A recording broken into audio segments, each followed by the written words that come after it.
partnerships to provide outstanding and culturally specific services and supports to people in Oregon.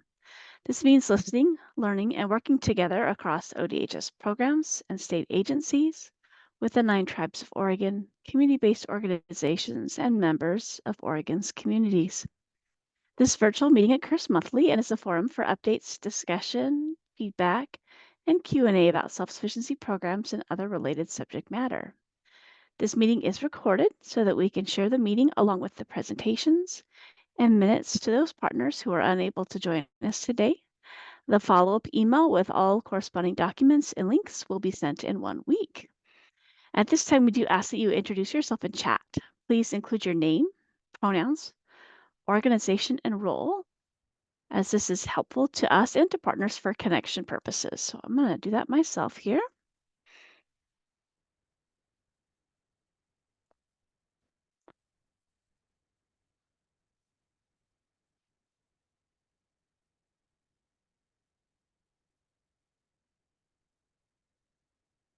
Oh, I thought I was going to do that myself. I think I lost keyboard. So let's try this again.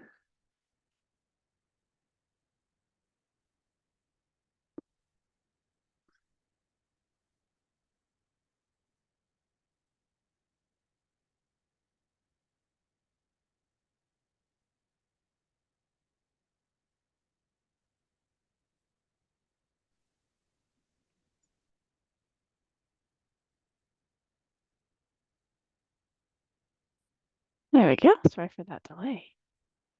All right. Today's meeting, we are going to focus on the agency request budget and the self-sufficiency program's policy options packages. So at this time, I would like to introduce our director, Claire Seguin. Claire. Thanks, Misha. Hey, everybody. It's really great to be with you today, mostly because today's really important because we get to hear from you really for the first time about these POPs that we've been talking about in our agency budget. So there are going to be a couple of ways we're going to do that. There'll be a survey that we'll talk about, and then there's also going to be a discussion as we kind of roll through the deck here. So if somebody could start the sharing, that would be great. We can go to the next slide. So today we're really going to be talking about our budget generally for the agency. We're going to be looking at the vision and the North Star, and then we're going to get specific about SSP and the ideas that we are proposing, and then we're going to have the conversation and get some feedback from all of you. So if you go to the next slide, please. My guess is this one might not be a surprise to anyone, but the vision for ODHS is that all who live in Oregon, regardless of race, identity, age, disability, or place, have the needed supports to achieve whole well-being for ourselves, our families, and our communities. And the next slide demonstrates our commitment to our Equity North Star. And the most important thing to know about that is that everything we do has the Equity North Star as an underpinning for how we're thinking about things. And it's about well-being, of course, we talk a lot about, and inclusivity, leading with race, and working to address roots of systemic oppression, equity, and then the service delivery and the way we work with our partners like you all to do better policy work and to hear directly from the folks that we serve. So we can go to the next slide, please. This is really just the link. I'm sure some of you have already taken a gander at the budget once it was published, but just in case you haven't, here's a way to get to it, and it'll be in the materials that we provide to you after the meeting. So the governor's approach to the budget has been a little bit different. It's changed this go round. So in the past, agencies have drafted their agency budgets that reflected a broad vision that we created in partnership with our partners. And it was developed, to plan for the biennium. So these agency budgets were not usually reflective of state budget limits on the front end. So Governor Kotek's approach has been different, and the development has involved earlier and closer collaboration with her office and the agencies themselves. So what's this done is it's resulted in agency budgets that are more narrowly focused on the governor's essential priorities. So the governor's office has specifically asked us to engage with you all this fall on the feedback for our agency budget. So that's really a lot of what today is about. So we can go to the next slide. So what we know is that the most recent state revenue forecast has given us an indication that we are going to be in a limited budget sort of universe, tightening our belts and looking at things with that sort of more conservative lens. What we also know is that there are a ton of unknowns, right? Whether it's political, climate, new revenue forecasts coming. There will still be, a few more forecasts before we actually get the budget done. And all of those things potentially have an impact on what we're proposing and what will ultimately be adopted by the legislature. So we can go to the next slide. So the governor's office basically is working with the state agencies to build a balanced state budget for 25-27. And because of these projected limits to state resources, this is going to mean reserving most new investments for advancing the very specific governor's initiatives around housing, behavioral health, and education. So I think the last time that we met, we talked about how the emerging budget environment had limited agencies to a 1% of their GF for new ideas and new pops. That is still the case. And so that's what we're going to be looking at today. And then the governor's office is going to review our agency request budgets and ultimately will be developing her recommended budget, which we anticipate seeing in early December. So we can go to the next slide. So we're going to talk a little bit now just about generally the ODHS agency budget priorities. And what we want to do as an agency, of course, is make the absolute best use of this 1% increase. And so our POPs are strategically concentrated in these three essential areas. And I'm going to run through a few components in each one of these areas and then identify the parts of the agency that actually have POPs that relate to them. But I'm not going to be going into detail about their POPs. I'm only going to talk in detail about SSPs in the next few slides. But underneath the safety category, we have investments to enhance worker and client safety in ODHS offices through enhancing security contracts and facilities improvements. This is out of our shared services shop. We're also going to have some new resources to ensure client safety by strengthening oversight of facilities that serve ODHS clients. That will include POPs from the child welfare programs, aging and people with disabilities, and the Department of Developmental Disability Services.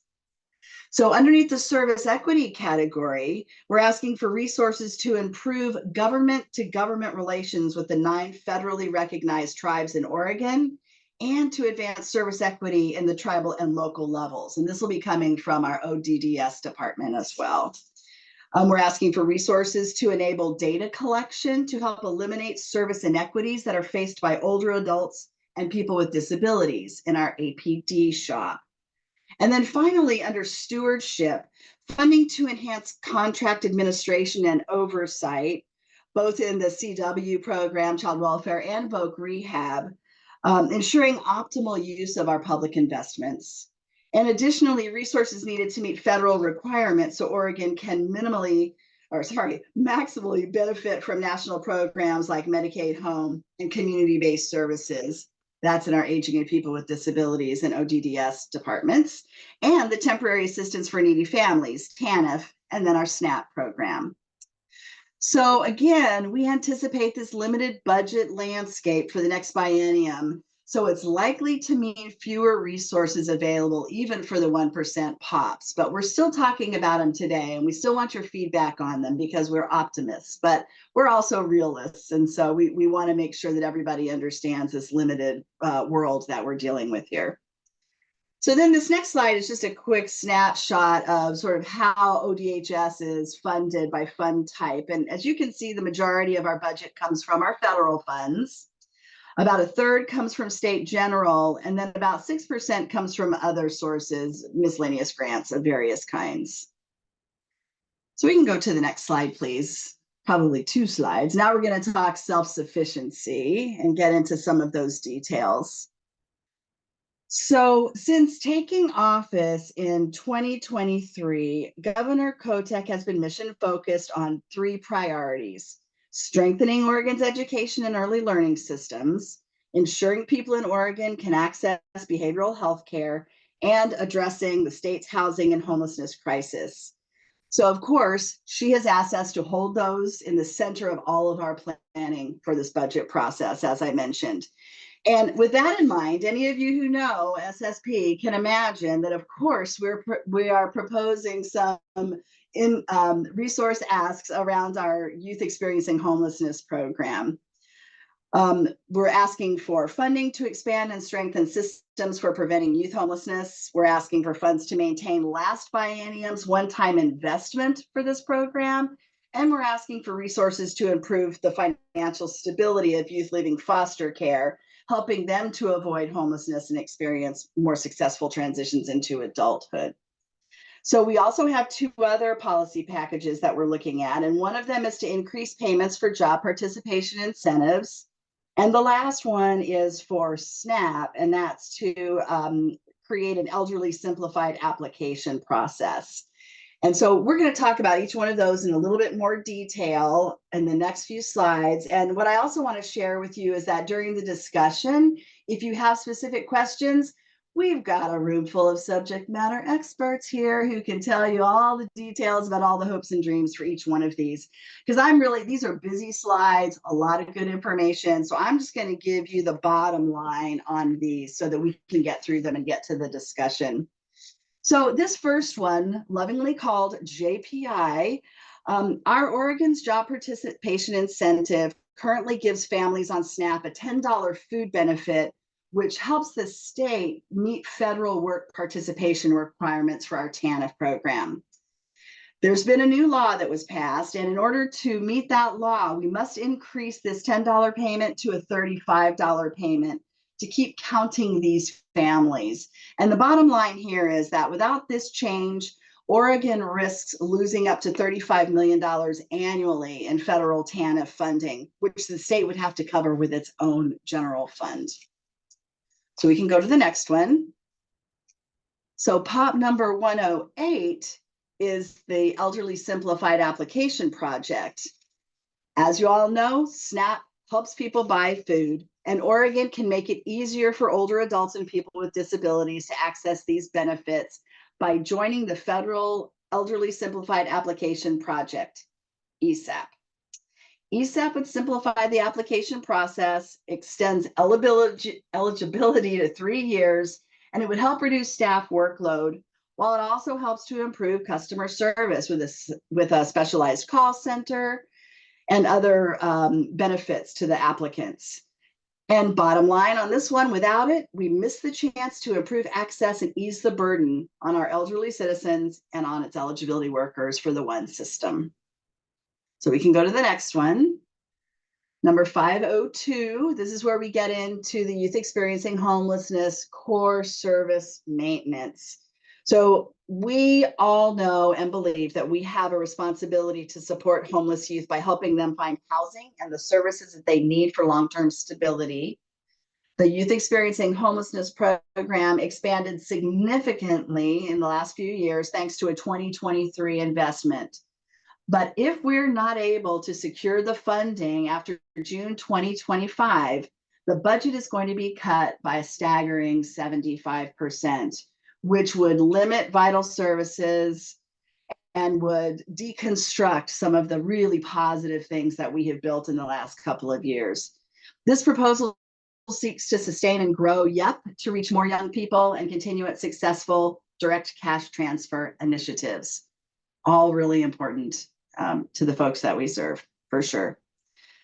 And then the final POP that we want to talk about, number 503, is a beginning conversation about a homeless program, a youth continuum, really, that would be a statewide initiative. And this is just to set the stage for it.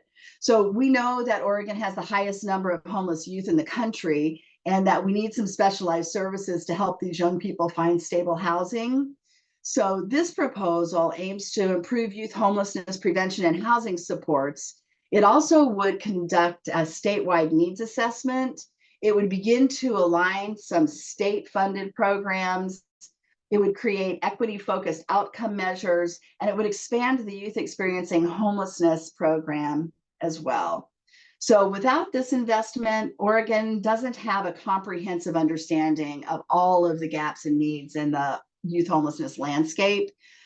It might delay reforms, and we might miss some opportunities to better serve marginalized and underserved youth. So this is really beginning the foundational work for a statewide coordinated effort to help build upon all of the needs that we have identified and to get clear about the magnitude and what the solutions might look like. So we can go to the next slide. So SSP, as all programs, have some challenges. One of the most obvious, and some of you I know are experiencing this with us, we're navigating increased caseloads. And the cost per case that we're encountering and the budget restrictions and reduced staffing are all adding to some pretty significant challenges as we look forward in a restricted landscape. Another challenge is that we have expired or expiring federal pandemic funding, and that has put a strain on our budget in a big way. The numbers look very, very different, as you all know as well. And we need to really begin to think about a life after pandemic sustainably, and what a balance of state general fund really needs to look like in order to continue to do our core work the very best that we can. And then we also want to make sure that we're continuing to strengthen our partnerships with community providers so that we are together maximizing community resources. And that will take some dialogue like we're here to have today, just to make sure we know what we need to do. So if we look at the road ahead, here's a timeline for you. It shows the entire budget development process. And right now we're in the space between the ARB and the governor's budget. And we're asking for your feedback, which will take any time from now going forward. We're happy to take notes today. We're happy to have you fill out the survey so that we can collect feedback in any way that's comfortable for you.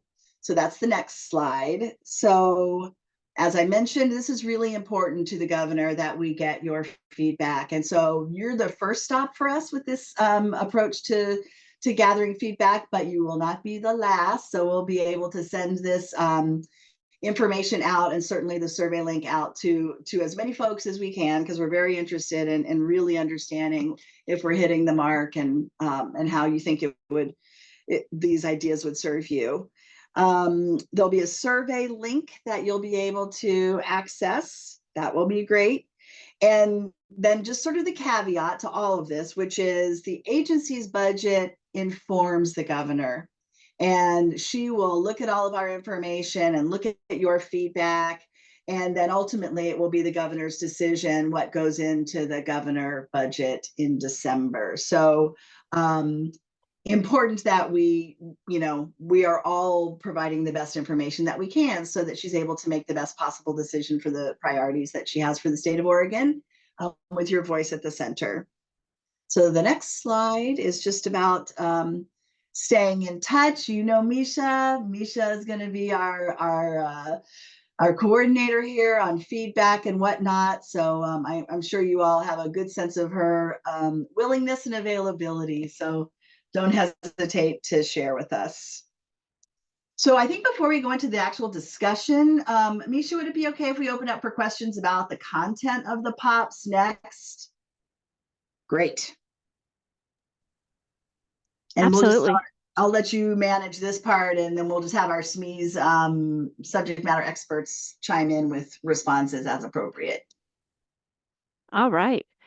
Kenzie, can you flip back into the PowerPoint and go to POP 107, Jobs Participation Incentive Increase?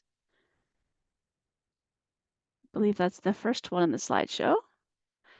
Just so folks have something to look at and help with their question asked. So does anybody have any questions they'd like to ask about this policy option package? This one I would just say is sort of the wonkiest one of all. It's a little bit about the, insider making of the sausage.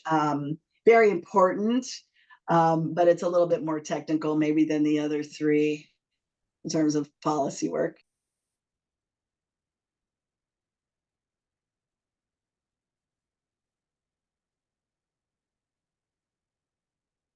All right, I don't see any questions. I do know that we have Miguel here. Miguel, is there anything additional that you wanted to share with the group before we move on to the next one? Nothing that I can think of. I think Claire covered it beautifully. Thank you. All right, thank you. Okay, if you think of a question later, please feel free to post it in chat. We can absolutely come back to it.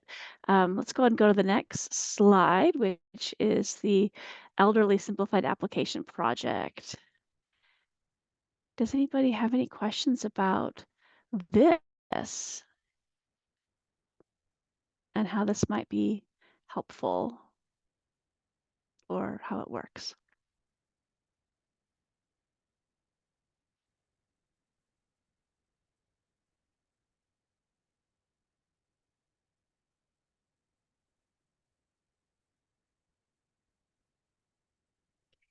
I don't see anybody. I did, I think I saw Antonio from our SNAP team come in. I didn't see others. Antonio, is there any additional information that you think we should share about this? All righty, thank you, Antonio. All right, next slide, please.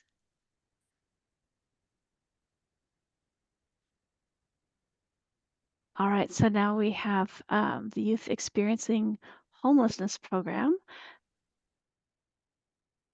Oh, I do see a question that popped in. Could this act as a pilot to make the SNAP application more simplified for everyone? Antonio, is that something that you feel comfortable answering?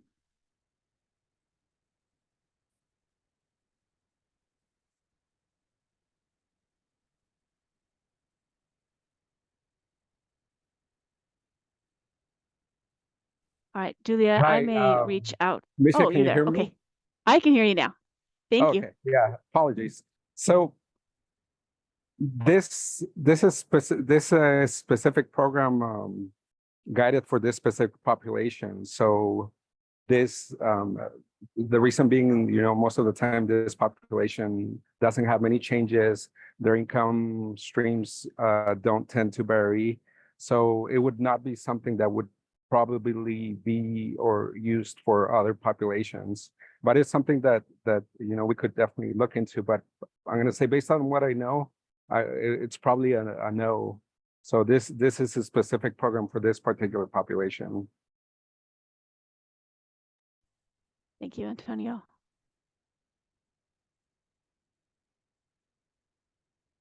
All right. So how about for the Youth Experiencing Homelessness Program? There's two pops here. Maybe you could flip to the next slide, Mackenzie. Does anybody have any questions about these packages or about our Youth Experiencing Homelessness Program? I did see our program manager here for this program.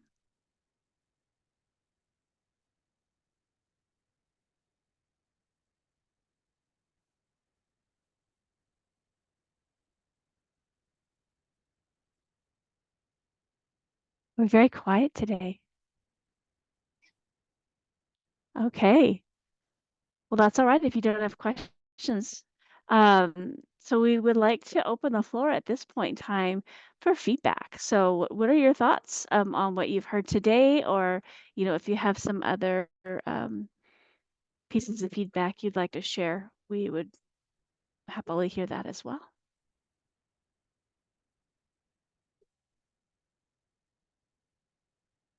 And Mackenzie, I think you can go ahead and close the PowerPoint at this point so we can see folks as they have things to say. We want to see your faces. Anybody have any thoughts? I know this is the first time we've been able to really speak to this year. Hi. So I can say that I feel like for me, you know, I want to be a part of these meetings because I kind of want to know more about like what's in the budget for housing and things like that. I work for the nonprofit in North Douglas, and so we are constantly helping families like try to connect them to different resources in the community, including housing. Obviously, everyone's struggling with housing right now. And so, yeah, I mean, I don't have a whole lot of thoughts, I guess, on specifically, you know, but I think for me, like, it's nice kind of seeing the budget, I guess, and kind of seeing what we're working towards. But also, like, I'm curious, um, you know, what I guess what if there are any types of resources like I could if there anything new that I could start sharing with families or um anything like to that because I usually always go to UCAN. I don't always think of DHS for those things, which is silly, but yeah, wanted to kind of pick your brain about that a little. All right, thanks, Maddie. Is this the first time you've attended our meeting? Yeah. I don't remember. Okay, awesome. Well, we're glad to have you here. Looks like Matt has something to say. Matt. Yeah, I can respond to you, Maddie, but I think the conversation is really viable to anybody. If you go through the POPs for the Youth Experiencing Homelessness program, I'm the manager for that program, by the way. That we've seen with that one-time investment that Claire mentioned, like a pretty significant increase in the work that we've been able to do. So just in the past 2 years, year and a half now, we've expanded from 12 counties to 26 counties and from 13 community-based organizations supporting youth to 43. And so we have a pretty robust and expanded network of youth partners specifically. But each youth partner in the community works with a variety of different agencies that help support youth too. All of that to say, I'm always happy to talk about youth homelessness. And so if anybody, you yourself, Maddie, or anybody has questions about youth specific work, and when we're talking youth, we're talking up through age 24, so up to age 25. So a lot of people don't think about youth going up to age 24. But our programming and our funding can go to support youth up to that age. If there's any desire, community meetings, program meetings, unit meetings, whatever the situation is, we would love to be a part of talking about our program specifically, about youth homelessness in general, about partnerships that we may have in the communities and what partnerships need to exist and who should be connected with us as well. So I'm just offering up myself. I'll toss my information in the chat here. But those sorts of questions as in regards to like what can be provided or what's out there from the youth lens, we can provide some of that, and we can be a support on the back end to kind of determining what connections maybe still need to be made. Awesome. Yeah, no, that'd be great. I guess, yeah, I'll definitely follow up. Well, I'll follow up a meeting, or something because like, well, I guess, because, you know, we serve children 0 through 5 over here. And well, as you can imagine, a lot of the parents that we serve, are in that age bracket of what you say is homeless youth. So do they, I guess, disqualify if they have children, or is it the same? No. So our programs, just so you're aware, we don't by and large do like sometimes DHS, you have family coaches, you have child welfare caseworkers, you have local DHS staff who are supporting youth. We don't do that within our program. Our funding goes out to local organizations who provide that. And our funding is not exempted by a young person being a parent too. If they are unaccompanied, if they are struggling with homelessness on their own, they're under the age of 24 and they have young children, it would not preclude them from being able to access our funds specifically. There are some programs that only serve minors that we have grant agreements with. There's some that, go up through age 21 or age 24. So there's some age group stuff, but specifically and holistically for youth from our program level, they can have, and many do have young children as well, that would not keep them from being able to access our funds. Okay, awesome. Well, thank you, Matt.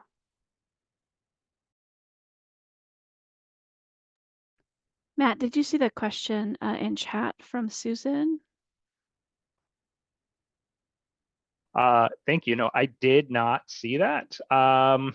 And this is a great question for something that would probably warrant a separate conversation too. We are the managers and oversight of tuition and fee waivers for young people who are experiencing homelessness, that young people who meet certain parameters, which are not too terribly challenging to meet. But if they do, they are able to become and be to have their tuition and fees waived at Oregon community colleges, public universities, or OHSU. We are the quote unquote gatekeeper for those sorts of things. And we would be happy to connect you with how to make applications, how to get that information out to young people, how to submit all of that stuff. It's a larger conversation that would be probably pertinent for anybody that's interested to have us come out and talk about that virtually or otherwise. But yeah, that it is an incentive from that point, which is not really housing. I know it's not like specifically the question that you're asking, but I wanted to highlight at least that part, that we do have the ability to already do that outside of this policy option package request as well. Thanks, Matt. And I know we have a few people who attend our meetings regularly from the community colleges who would probably be interested in hearing more about that. So we could probably connect you with that that coordinator to do that kind of a presentation.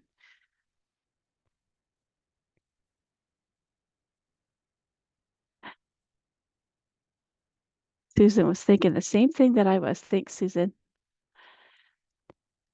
I did throw a link in chat. I'm just going to throw out there really quick. We have a brand new, I'm going to share my screen really quick, a brand new partner page that I thought I would show you really quick based on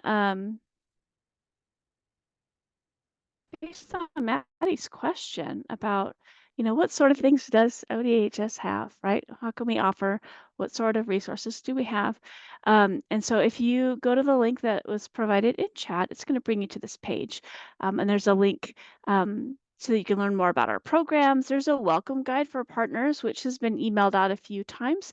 But for those folks who maybe haven't been able to access it, that guide talks about each of our programs and the resources involved with that, kind of a high level overview. And there's also some connection points there so that you can reach out and ask more questions. It's also got some other information and some resources here, including the Youth Experiencing Homelessness Program link. So I just want to make sure if you hadn't seen this, that you were aware it existed.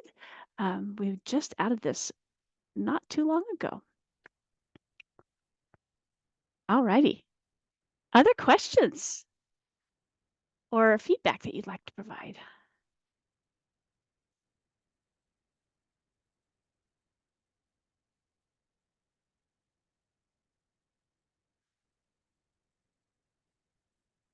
Thank you, Susan. I see that you've provided Zoe's information there. Hey, Misha, can I propose Yeah. just like a straw poll kind of a little Sure. bit here? Yeah. And I don't know exactly how to do this, but I'm just kind of interested generally.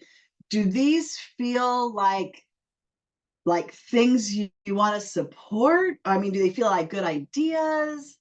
And we can take it either way, right? I mean, it's really important that what we're putting forward feels right, sounds good, you know, addresses concerns that you have. And I'm just wondering, like, could we do like a thumbs up, thumbs down? I don't know, any sort of a temperature taking of this group, if there aren't specific comments, maybe just to get a general tenor. I think I'm just curious and don't want to wait until all the surveys come back in. Sure. Just want some immediate feedback. I think we could do a thumbs up type thing. So if you are not as familiar with Zoom, if you look towards the bottom of your screen, there's a reaction button and you can choose your reaction. And so why don't we just go ahead and we'll walk through each of the pops and give you a few moments to give us your thumbs up if you feel like you know that's something that you feel good about, you would support. So we'll go ahead and start then with, actually, we'll go back. No, we'll start from the first one. So that's the jobs participation incentive increase. Maybe we can go ahead and show that. Oh, never mind. Don't show that. You may not be able to see a thumbs up that well. So that is the policy option package for the increase in the payment to $35 per month. For our SNAP recipients, our food benefit recipients. So if that's something you like, you support, can you give us a thumbs up? No pressure, just taking a temperature check here.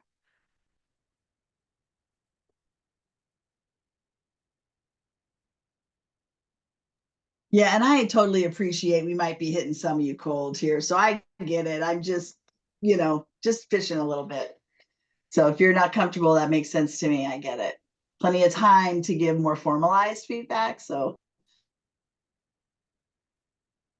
All righty. It looks like, so we did have some folks with their thumbs up. I don't know if you caught all that there, Claire. And I see that Zoe is here yeah, that's today. Hi, great. Zoe. So she's connecting over with Matt about that earlier conversation. All right.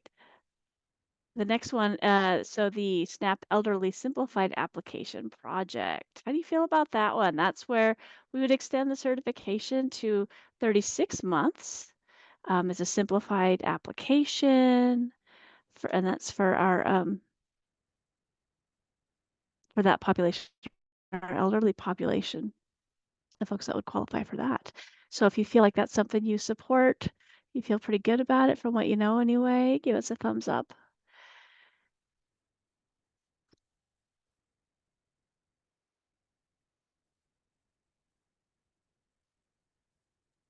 Thank you. That's great. Okay.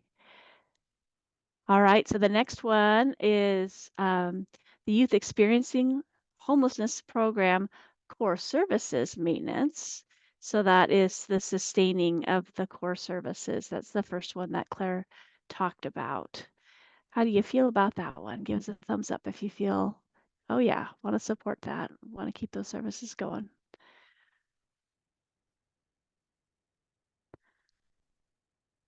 All right, I see more thumbs up on that one.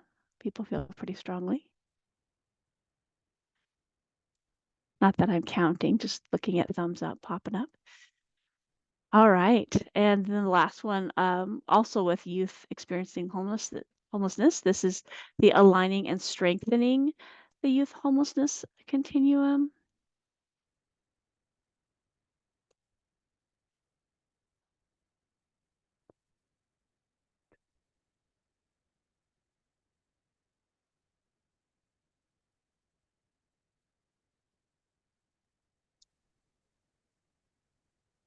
Well, thanks. I appreciate just this little bit of feedback. This is good. Plenty more times to to read and think and provide feedback later. So thanks for that.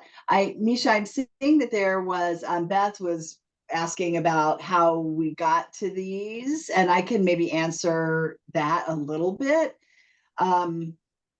We have been working alongside the governor's office pretty directly since the day we were sort of given permission to talk about the ideas that we have, either from internal policy teams, let's say, or partners. And several different things helped us whittle the list down. One of them was when we got the news about the 1%, because that of course, stopped us from doing pie in the sky, right? Because we knew we had this agency total budget number that we had to try to live within. So that began to do some sorting. There might have been some bigger ideas maybe that we realized weren't going to be realistic. So there was that. They all had to align with the governor's initiatives and with our internal initiatives, as I described. So there was sort of a funneling down and a filtering down by by narrowing it there. And then there were continuing conversations with the governor's office about our commitment and her commitment to our core work and making sure that we do it really well and that we are providing better, more efficient customer service. So those became pretty heavy duty drivers.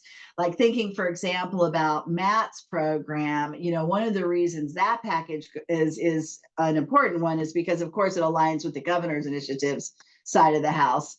But what we really want to do there is make sure that we keep at least those core services rolling, right? Because that's a big commitment that we all have. So there were a lot of discussions about that sort of thing.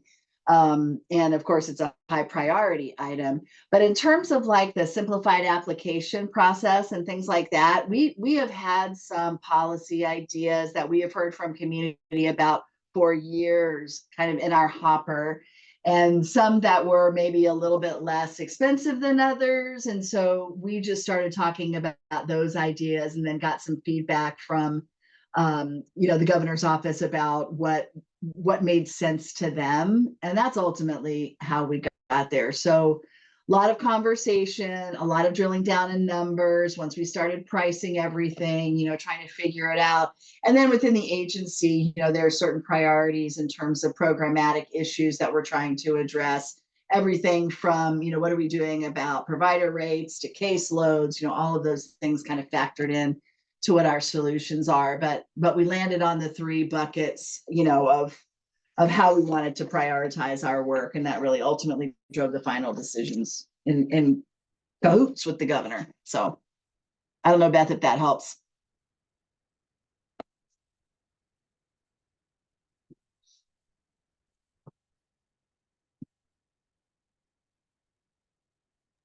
All right, sis, that's helpful.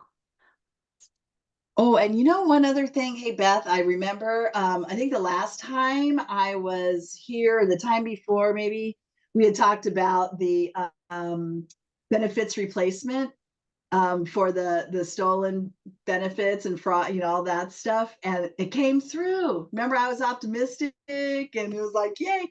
I mean, only till December, but I thought of you when we got that notification. Because I know we were all skeptical, but I was trying to be like, I think there might be a chance. I'm really glad to hear that. I'm relieved, Yeah. and thanks for the update on that. Because this wasn't the SNAP meeting, I wasn't going to necessarily, Right. Yeah. but I do appreciate hearing that. Yeah. And just as a flag, I just have been hearing from places around the country today that there's been like a increase in those digital fraud, and I don't know if that's if Oregon's noticing that or not, but I hope not. But I'm really glad that got approved. Great job. Yeah, us too. And I have not heard anything about an increase, but I'm sure I probably will if there is one pretty soon. Yeah, darn. We can't keep up with cyber criminals. As a government, you know, we can't keep up. It's just really so infuriating, honestly. And just, yeah, it's hard. Different topic, everybody. Thanks for the digression.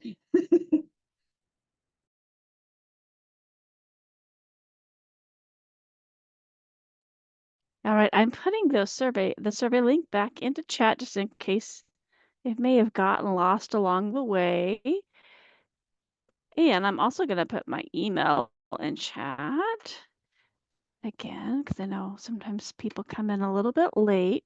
So we absolutely want to encourage you to reach out to us with your thoughts and your feedback around what was shared today. So there is a survey that we would love for you to take, but you know, sometimes surveys don't let you capture exactly what you want to say, and we understand that as well. So if you just want to email me directly, totally fine with that, and we'll get that feedback shared up to the right people. So please do that. We really do want to hear your thoughts around this, and we'll get a list of questions that came up today and those answers, as well as a copy of the PowerPoint out to you within the week so that you can take a look at that. It might be helpful for you to scan that PowerPoint before you jump into the survey as well, and we understand that. So we'll get that out as soon as we can. Does anybody else have any other thoughts or questions, feedback, anything they'd like to share?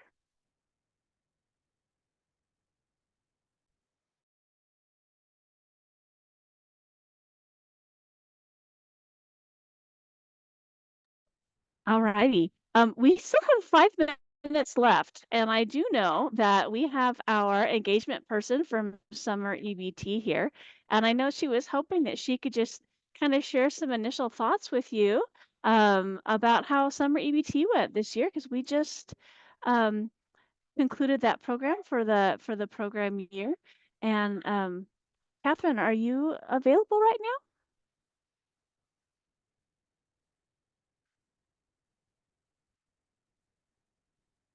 I know I saw you here earlier.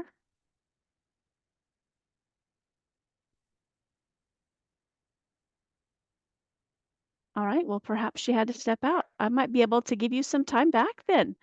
Well, thank you all for being here. Really appreciate it. And we will get you this follow-up information as soon as we can. Have a great rest of your day.